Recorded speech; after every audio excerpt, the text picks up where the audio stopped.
सुनबाई, आजही चहा काल सारखाच बनव. अगं, कोणती नवीन चहापत्ती आणली आहेस का? काय ग, कालच्या चहाचं रहस्य काय आहे? प्रत्येक चांगल्या चहासाठी आवश्यक आहे राजहंस दूध. चहापत्ती तीच, फक्त दूध नवीन. तुम्ही फक्त दूध बदला. राजहंस दूध आणा आणि असा मस्त चहा बनवा.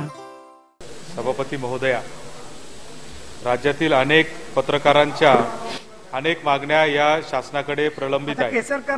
पत्रकारांनी विविध माध्यमातून या मागण्या मांडण्याचा सातत्याने प्रयत्न शासनाकडे केलेला आहे. पत्रकारांसाठी महामंडळ असलं पाहिजे. केंद्र शासनाच्या धर्तीवर राज्यातील पत्रकारांना देखील डिजिटल पत्रकार जे आहेत त्यांच्यासाठी कुठेतरी एक नियमावली असली पाहिजे. डिजिटल मीडियाचे एथिक्स कायद्याच्या अंतर्गत महाराष्ट्रात देखील एक अंमलबजावणीची यंत्रणा असली पाहिजे. अशा विविध मागण्या घेऊन त्याचबरोबर पत्रकारांना आरोग्यविषयक सोयी सुविधा असल्या पाहिजे. त्यांना वेतन मानधन या सगळ्या सुविधा असल्या पाहिजे. यासाठी अनेक दिवसांपासून पत्रकार जे आहे ते शासनाकडे मागणी करतायत.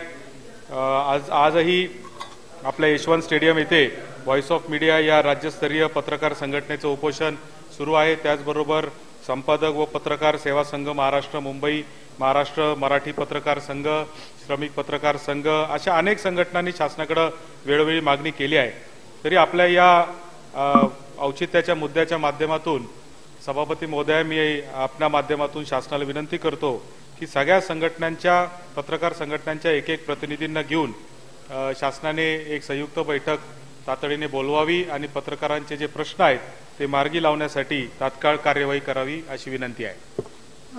हा पत्रकारांचा जो विषय आहे तर गेल्या अधिवेशनात मी सन्माननीय मंत्री महोदय शंभूराजे देसाई यांना सांगितलं होतं की तुम्ही ती जी अभ्यास समिती नेमली आहे त्याचा अहवाल डिसेंबर अधिवेशनापर्यंत द्या. त्याची प्रगती आपल्याला काहीच कळली नाही. तर ज्याला सन्माननीय शंभूराजे देसाई साहेब येतील त्याला मला आठवण करा सभागृहामध्ये.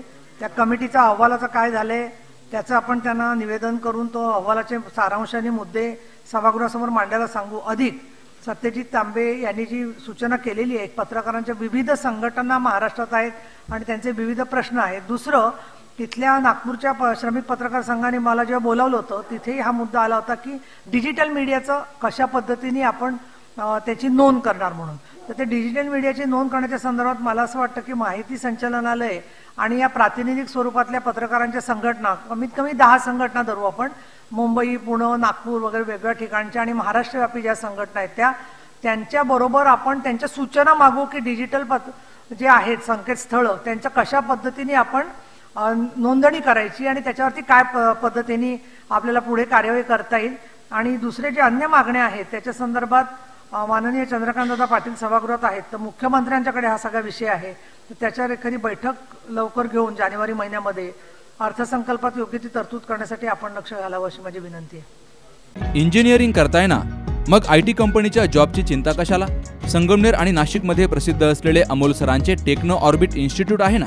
अमोल सरांच्या शिस्तीमुळे आणि टेक्निकल संस्कारांमुळे प्रोग्रामिंग डोक्यात नाही तर हृदयात उतरतं. पालकांनो, IT इंडस्ट्री एक्सपर्ट शिक्षक, उत्तम स्टडी मटेरियल, खास कंपनी ओरिएंटेड सिलेबस यामुळे गेली 5 वर्षात टेक्नो ऑर्बिटचे हजारो इंजिनियर्स लाखोंची पॅकेज घेत आहेत. मग वाट कसली बघताय? आता तुमची प्लेसमेंट होणारच. नवीन सुरू होणाऱ्या ऑफलाईन आणि ऑनलाईन बॅचसाठी आजच आपला प्रवेश निश्चित करा. टेक्नो ऑर्बिट, अमृतवाहिनी कॉलेज समोर, घुलेवाडी, संगमनेर. संपर्क 95 45 53 58 57.